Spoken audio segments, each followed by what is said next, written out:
Hallo liebe Leute, in diesem Video geht es um ein Interview einer befreiten Zivilisten in Asowstal, in Mariupol. Und wie der Spiegel alles, was das Asow-Bataillon und damit auch die ukrainische Regierung belastet, systematisch herausgeschnitten hat. Und welche Schlussfolgerungen sich daraus direkt ziehen lassen. Jetzt im Folgenden das Video ungeschnitten mit einer Übersetzung von Thomas Röper, danach die Version von Spiegel Online. Aufgegriffen habe ich die Sache von Thomas Röper von seiner Webseite Antispiegel.ru. Jetzt im Folgenden die beiden Videos im Vergleich. Для устрашения они все время говорили: не идите туда, там выжженный город, там некуда идти.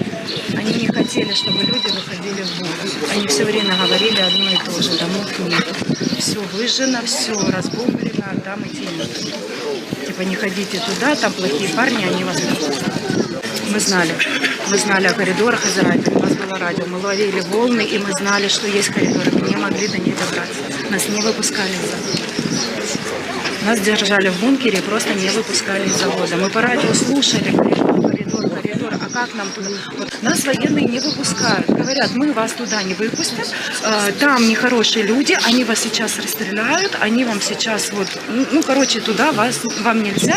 Ну и прикрывались, типа, мы же за вашу безопасность переживаем, да, поэтому возвращайтесь в бункер. Бункер самостоятельно, мы работаем в заводе вместе с мужем. Да, мы самостоятельно пришли туда 26 февраля, понимая, что это безопасное место. Конечно, мы об этом не могли подумать. Это гражданский объект, это место, где мы работали. Мы не могли представить, что это, поверьте, если бы я понимала, что со мной там такое случится, я бы, естественно, туда не пошла. Нет, мы шли туда спасать свои жизни и жизни своих детей. Мы понимаем, что это, надежное укрытие.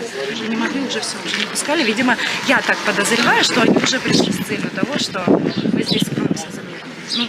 Я так из радио узнавали информацию. Вообще военные нам не доносили, нет этой информации. Не, чтобы пришли военные и сказали: ребят, в коридор выходите. Нет, такого не было. Мы знали информацию, но из радио. Но мы пытались выходить, а нас не пускали. У нас семья решила единогласно в Украину не хочет. Но если мы и решим вернуться, то только в Мариуполь, но не на Украину. Скажем так, Украина как государство, да, вот как я гражданство Украины, оно для меня умерло. Мне очень обидно было, что вот так с нами поступают. Zurück an die Oberfläche nach Wochen im Bunker. In Mariupol hat die Evakuierung der Menschen begonnen, die unter dem Stahlwerk Asowstal ausharren. Kämpfer des von Nationalisten dominierten Asow-Regiments helfen den Zivilisten durch die Trümmer der Industrieanlage. Organisiert wurde die Evakuierung von der UNO und dem Internationalen Roten Kreuz. Mit Bussen brachten die Helfer die Menschen an sichere Orte. Endlich. Wir haben hier 2 Monate lang gewartet. Andere Gerettete berichten, dass ihnen das Essen langsam ausging und vor allem die Kinder Hunger hatten. Seit Kriegsbeginn steht Mariupol unter russischem Beschuss. Für Putins Truppen gilt die Stadt als eingenommen. Seit Wochen belagern sie nun den riesigen Industriekomplex Asowstal. Natalia Usmanova ist bei dem Stahlwerk angestellt, verbrachte nun ebenfalls Wochen in den Bunkern unter der Anlage. Ich kann es nicht glauben, 2 Monate Dunkelheit. Als wir im Bus saßen, habe ich meinen Mann gefragt: Vasja, gehen wir nicht mehr mit der Taschenlampe zur Toilette, wenn wir keine Tüte mehr als Toilette benutzen mit einer Taschenlampe? Wir haben gar kein Sonnenlicht gesehen, wir hatten Angst. Eindrücklich berichtet sie, was sie in den vergangenen Monaten erlebt hat. Wir sind freiwillig dorthin gegangen als Fabrikarbeiter, um uns zu retten. Als wir realisiert haben, dass die Angriffe näher kommen und wir immer mehr Angst bekommen haben, haben wir versucht zu fliehen. Wir wussten von den humanitären Korridoren, wir wussten von der Evakuierung. Aber wir wurden nicht rausgelassen. Und als die Granaten eingeschlagen sind, dachte ich, mein Herz würde aufhören zu schlagen und dass ich nicht überleben würde. Der Beschuss war sehr stark und die Einschläge waren ganz in der Nähe. Am Ausgang des Schutzbunkers, nach ein paar Treppenstufen, konnte man atmen, sonst gab es nicht genug Sauerstoff. Ich hatte schon Angst, rauszugehen und etwas frische Luft zu atmen. Ich hatte sozusagen Angst, meine Nase rauszustecken. Nach Angaben ukrainischer Behörden hielten beide Seiten den vereinbarten Waffenstillstand während der Evakuierung ein. UNO-Generalsekretär Antonio Guterres hatte zuvor Moskau besucht, um dort mit Russlands Präsident Wladimir Putin über eine mögliche Evakuierung zu sprechen. In Kiew besprach er dann weitere Details mit Volodymyr Zelensky. Laut dem ukrainischen Präsidenten sind 100 Menschen evakuiert worden. Auch das russische Verteidigungsministerium veröffentlichte Bilder von der Aktion, sprach allerdings nur von 80 Personen. Diese seien in ein Dorf nahe der russischen Grenze gebracht worden. Jene, die in das von ukrainischen Truppen kontrollierte Gebiet wollten, seien Vertretern von Vereinten Nationen und Rotem Kreuz übergeben worden.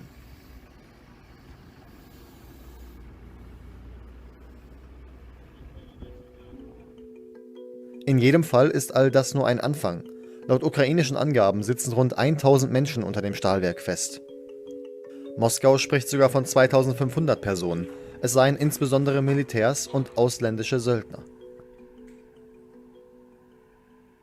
Es ist seit langem die Linie der großen Medien in Deutschland, die Zeugenaussagen der Zivilbevölkerung über Verbrechen des Azov-Bataillons systematisch auszuschweigen. Bei diesem Interview ist besonders offensichtlich, dass der Spiegel das ganze Interview gekannt hat und gezielt alle Passagen über das Azov-Bataillon herausgeschnitten hat, weil diese ein negatives Licht auf die ukrainische Regierung werfen. Jetzt könnte man sagen, okay, das war ein schlechter Redakteur, das kann passieren, Fehler passieren, das war ein ideologisierter Redakteur, der vielleicht ein ukrainischer Nationalist ist. Man weiß es ja nicht. Entscheidend ist jetzt aber, dass Spiegel Online es nicht korrigiert hat. Alle anderen großen Medien in Deutschland diese Täuschung nicht aufgedeckt haben. Das ist ja eine große Angelegenheit, weil ein Interview entscheidend verzerrt wurde. Das heißt, weil alle anderen großen Medien darüber nicht berichten und Spiegel Online es nicht korrigiert, ist davon auszugehen, dass es geplant ist, es eine Linie ist der gesamten großen Medien in Deutschland, bestimmte Dinge zu vertuschen und zu fälschen. Und zu fälschen zugunsten der ukrainischen Regierung. Wichtig ist hierbei besonders, dass die Öffentlich-Rechtlichen nicht darüber berichten. Faktisch verhalten sich alle großen Medien in Deutschland wie ein verlängerter Arm der ukrainischen Regierung. Wie ein verlängerter militärischer Arm, der psychische militärische Operationen ausführt. Nicht anders ist das hier zu bezeichnen. Es ist jetzt aber so, dass man faktisch ausschließen kann, dass ein finanzschwaches Land mit 40 Millionen Einwohnern, ein Land mit über 80 Millionen, das viel finanzstärker ist, in solch einer Art und Weise beeinflussen kann. Demzufolge ist zwangsläufig, dass eine einflussreichere Macht dahinter stehen muss. Und hier ist wiederum naheliegend, dass die USA hier an erster Stelle in den Blickpunkt rückt. Die USA haben einen Regierungsumsturz 2014 in der Ukraine indirekt zugegeben.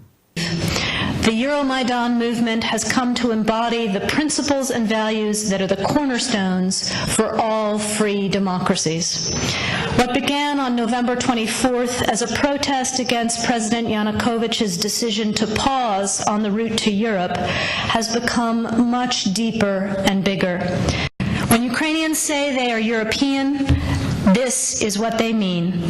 And as one very prominent Ukrainian businessman said to me, the Maidan's movement's greatest achievement is that it has proven that the people of Ukraine will no longer support any president, this one or a future one, who does not take them to Europe.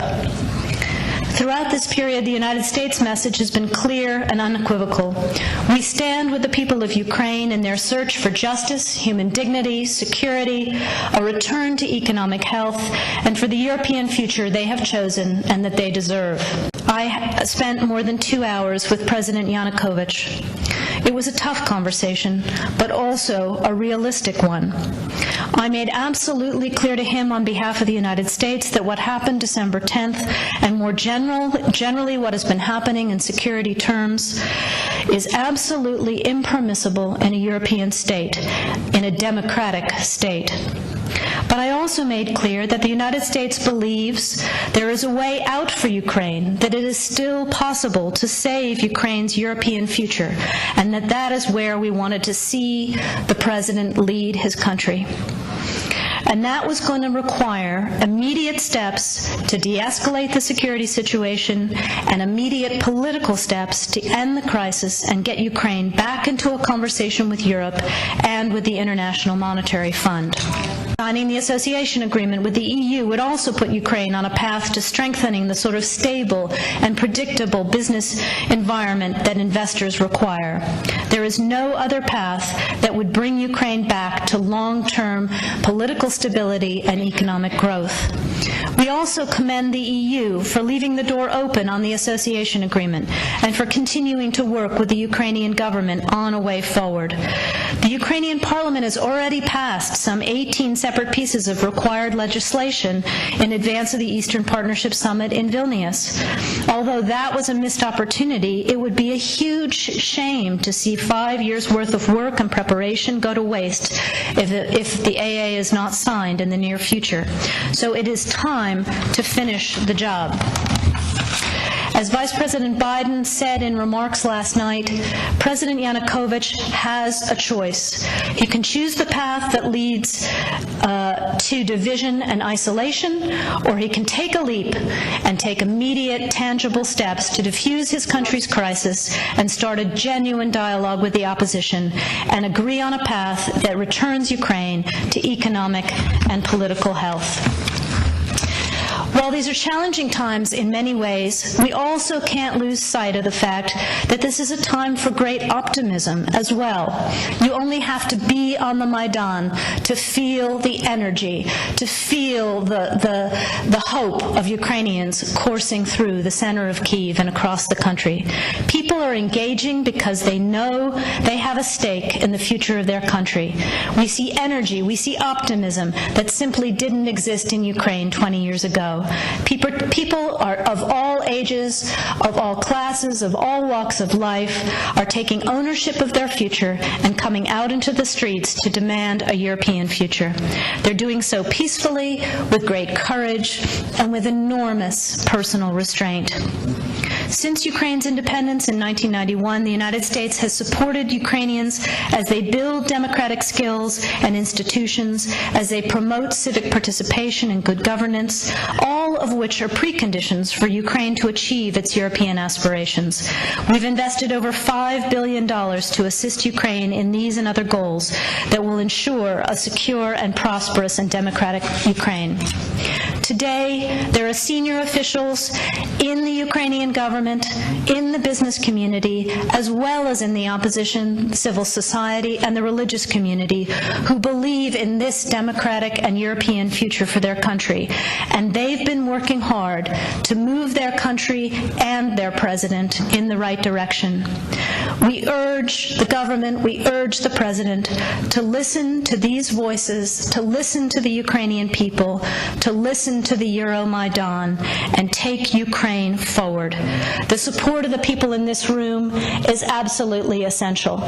We thank you for all you are doing. We thank you for your partnership all these years, and we look forward to continuing to stand shoulder to shoulder with you as we take Ukraine into the future that it deserves. Thank you very much for the time today. Ein klarer Beweis ist zudem ein abgehörtes Telefonat, dessen Echtheit von der US-Regierung nicht bestritten wird. What do you think? I think we're in play. The Klitschko piece is obviously the complicated electron here. So I don't think Klitsch should go into the government. I don't think it's necessary. I don't think it's a good idea. Yeah, I mean, I guess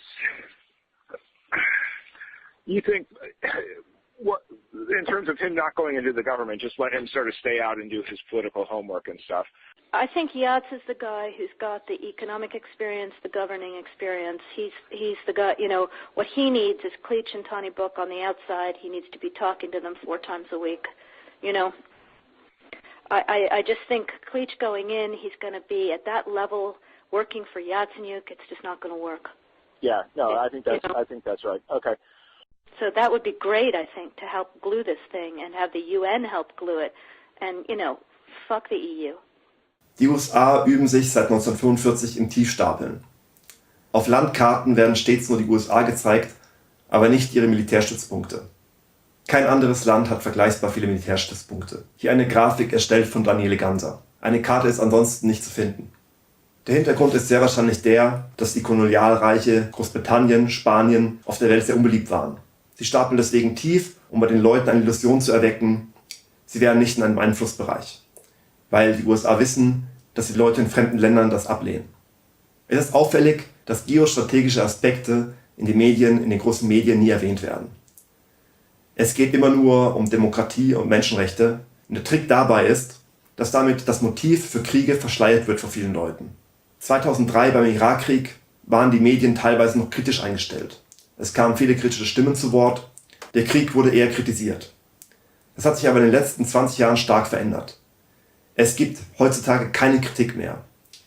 Der Meinungskorridor hat sich extrem verengt. Das zeigt sich bei der Ukraine, das zeigt sich aber auch bei vielen anderen Themen, dass hier eine Veränderung zum Negativen stattgefunden hat.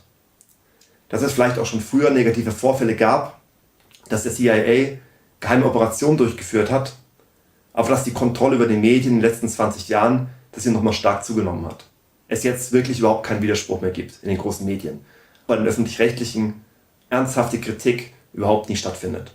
Der Trick soll dabei sein, dass die Leute einen Meinungskorridor wahrnehmen, aber sie gar nicht sehen, dass es ein sehr begrenzter Korridor ist und eine Kritik an Waffenlieferungen allein nicht das Ende dessen ist, was hier zu kritisieren ist. Es gibt einen O-Ton aus den USA des langjährigen Vorsitzenden eines großen amerikanischen Thinktanks, der die amerikanischen Interessen beleuchtet.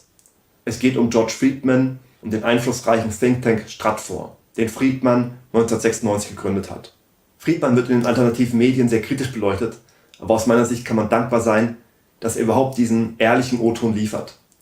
Dass wir hier ehrlich sehen, was Sache ist. The real interest of the United States, over which for a century we have fought wars, the First, Second Cold War, has been the relationship between Germany and Russia, because united they are the only force that could threaten us, and to make sure that that doesn't happen.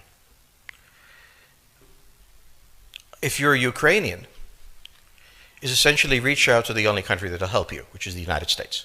The United States, and now yesterday the United States announced that it would be sending weapons. Tonight, of course, they denied it, but they are. The weapons will go. In all of this, the United States has acted outside the context of NATO. Because NATO has to have a 100% vote. Any one country can veto anything. And the Turks will veto it just for giggles. The point is that the United States is prepared to create a cordon sanitaire around Russia. Russia knows it. Russia believes that the United States intends to break the Russian Federation. I think that, as Peter Lorre put it, we don't want to kill you, we just want to hurt you a little bit. Either way, we are back in the old game. And if you go ask a Pole or a Hungarian or a Romanian, they live in a totally different universe from a German. And they live in a totally different universe from a Spaniard. So there is no commonality in Europe. But if I were a Ukrainian, I would do exactly what they're doing. Try to draw the Americans in. The United States has a fundamental interest. It controls all the oceans of the world. No power has ever done that. Because of that, we get to invade people and they don't get to invade us. It's a very nice thing. Maintaining control of the sea and control of space is the foundation of our power. The best way to defeat an enemy fleet is to not let it be built. The way the British managed to make certain that no European power could build a fleet was to make sure the Europeans were at each other's throats. The policy that I would recommend is the one that Ronald Reagan adopted toward Iran and Iraq. He funded both sides so they would fight each other and not fight us. This was cynical, it was certainly not moral, it worked, and this is the point. The United States cannot occupy Eurasia. The moment the first boot sets the ground, the demographic differential is we are totally outnumbered. We can defeat an army, we cannot occupy Iraq. The idea that 130,000 men would occupy a country of 25 million, well, the ratio in New York of cops to citizens was greater than we had deployed in Iraq. So we don't have the ability to go across, but we do have the ability to first support various contending powers so they concentrate in themselves with political support, some economic support, military support, advisors, and in extremis do what we did in Japan, in Vietnam, in Iraq, and in Afghanistan. Lessons. But I think you're absolutely right. We cannot, as an empire, do that. Britain didn't occupy India. It took various Indian states and turned them against each other and provided some British officers for an Indian army. The Romans did not send vast armies out there. It placed kings like various kings created under the emperor, and those kings were responsible for maintaining the peace. Pontius Pilate was an example. So empires that are directly governed by the empire, like the Nazi Empire, fail. No one has that much power. You have to have a level of cleverness. However, our problem is not yet that. It is actually admitting that we have an empire. The question on the table for the Russians is, will they retain a buffer zone that's at least neutral? Or will the West penetrate so far in the Ukraine that they're 70 miles away from Stalingrad and 300 miles away from Moscow? For Russia, the status of Ukraine is an existential threat. And the Russians cannot let go. For the United States, in the event that Russia holds onto the Ukraine, where will it stop? Therefore, it's not an accident that General Hodges, who's been appointed to be blamed for all of this, is talking about prepositioning troops in Romania, Bulgaria, Poland, and the Baltics. This is the intermarium, from the Black Sea to the Baltic, that Pilsudski dreamt of. This is the solution for the United States.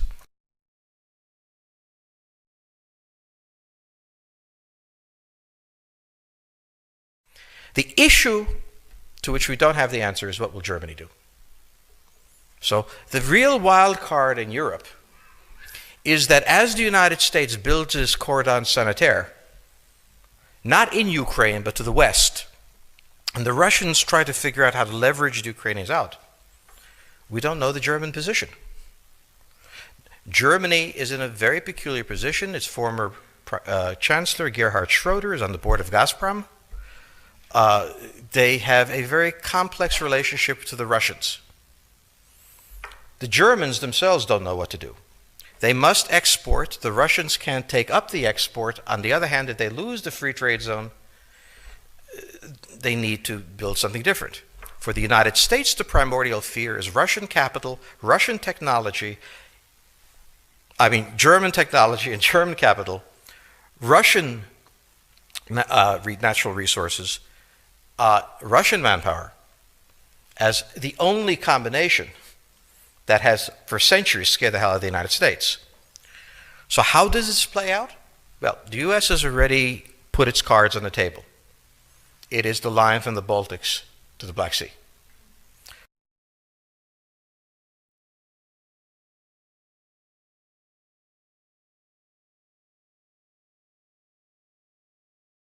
For the Russians, their cards have always been on the table. They must have at least a neutral Ukraine, not a pro-Western Ukraine. I understand that one of the complications is the Europeans, who are very dependent on the Russians for energy supply and business relationships. But now we need to have tougher sanctions, and I'm afraid at some point this is going to probably have to involve oil and gas. The Russian economy is vulnerable. 80% of Russian exports are in oil, gas, and minerals. People say, well, the Europeans will run out of energy. Well, the Russians will run out of cash before the Europeans run out of energy. And I understand that it's uncomfortable to have an effect on business ties in this way. But this is one of the few instruments that we have. Over the long run, you simply want to change the structure of energy dependence. You want to depend more on the North American energy platform, the tremendous bounty of oil and gas that we're finding in North America. You want to have pipelines that don't go through Ukraine and Russia. For years, we've tried to get the Europeans to be interested in different pipeline routes. It's time to do that. And so some of this is simply acting, and acting as quickly as possible. Es geht hier klar hervor, dass die aktuelle Politik der Bundesregierung nicht im Interesse Deutschlands ist. Die Politiker wissen hierzulande sehr genau, dass das Wohlwollen der Bürger ihnen gegenüber von den Wählern abhängt. Wenn sie nicht mehr gewählt werden, ist ihre politische Karriere am Ende. Die Bürger wiederum bilden sich ihre Meinung durch die Medien. Viele Bürger denken arrogant, sie können nicht beeinflusst werden. Das betrifft nur andere. Sie überschätzen sich maßlos und sind nicht vorsichtig. Es gibt natürlich andere destruktive Kräfte, die den CIA und Amerika mittlerweile als Verbündeten sehen, die Demokratie hier zum Einsturz zu bringen. Die Leute werden zum Teil bei ihren niedersten Instinkten angesprochen, dass sie das Gefühl haben, sich über andere Menschen erheben und sie ausgrenzen zu können. Es wird an das Gefühl appelliert, wenn man andere herabwürdigt, sie niedermacht, dann wertet man sich selber gleichzeitig auf. Das hat einen evolutionären Hintergrund, weil beispielsweise früher in der Steinzeit, wenn man andere Menschen umgebracht hat, vertrieben hat, dann ist der Besitz an einen gefallen. Man muss wissen, dass der Mensch, wie er heute sich verhält, ist das Ergebnis von Evolution aus den letzten 100.000 Jahren. Das heißt, unser Verhalten ist an die Steinzeit optimiert. Wir verhalten uns heute so, wie es in den letzten 100.000 Jahren optimal ist, um zu überleben. Es scheint offensichtlich, dass die großen Medien versuchen, diese niedersten Instinkte zu bedienen. Und das klappt augenscheinlich in Deutschland auch sehr gut. Das hat man auch bei Corona gesehen, wo viele sich darin gefallen haben, sehr wahrscheinlich die Corona-Leugner zu beschimpfen und auszugrenzen. Und jetzt heute soll daran appelliert werden, die Russen auszugrenzen. Früher beim Nationalsozialismus waren es die Juden, die ausgegrenzt wurden. Das ist ein Muster, das in der Menschheit immer wieder beobachtbar ist. Dass Menschengruppen auf irgendeine Weise ausgegrenzt werden und dann niedergemacht werden.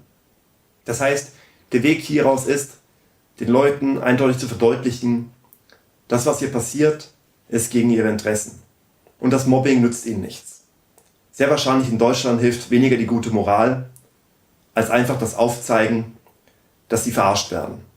Dass sehr wahrscheinlich der CIA oder andere mächtigen Gruppen an die niederen Instinkte oder an die Naivität der Leute hier appellieren, um die Länder Europas schwach zu halten und um die Vormachtstellung der USA zu festigen und auszubauen.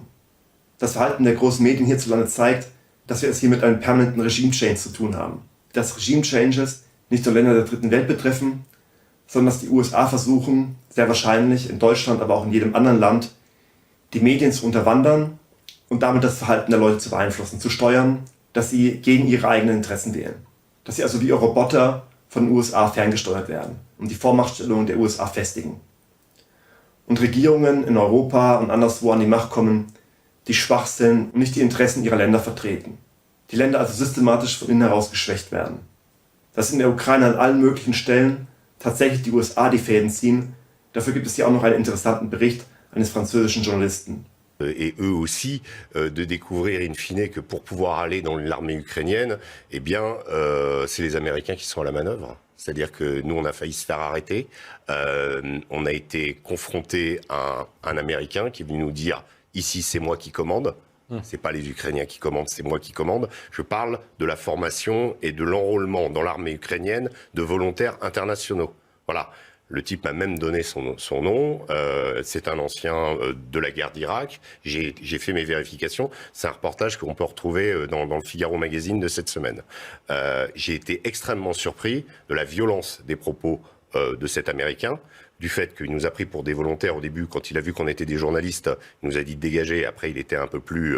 mais en l'occurrence, c'était « c'est moi qui commande, vous enlevez les puces de vos portables, surtout les puces internationaux, on vous donnera d'autres puces, etc.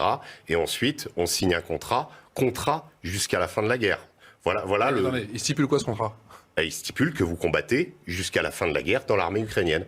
Et qui est à la manœuvre ? Eh bien, ce sont les Américains. Je l'ai vu de mes yeux vus. C'est pas, alors, ce n'est pas l'armée américaine officiellement. J'ai compris. Évidemment, vous comprenez. On va pas le dire. Mais en l'occurrence, c'est quand même quelque chose l'empreinte des Américains. Ouais. C'est quand même assez significatif. On sait que là, hier, ils ont envoyé une centaine de nouvelles armes qui s'appellent des Switchblade, qui sont des sortes de drones qu'on envoie par mortier et ensuite qu'on peut téléguider, donc des nouvelles armes.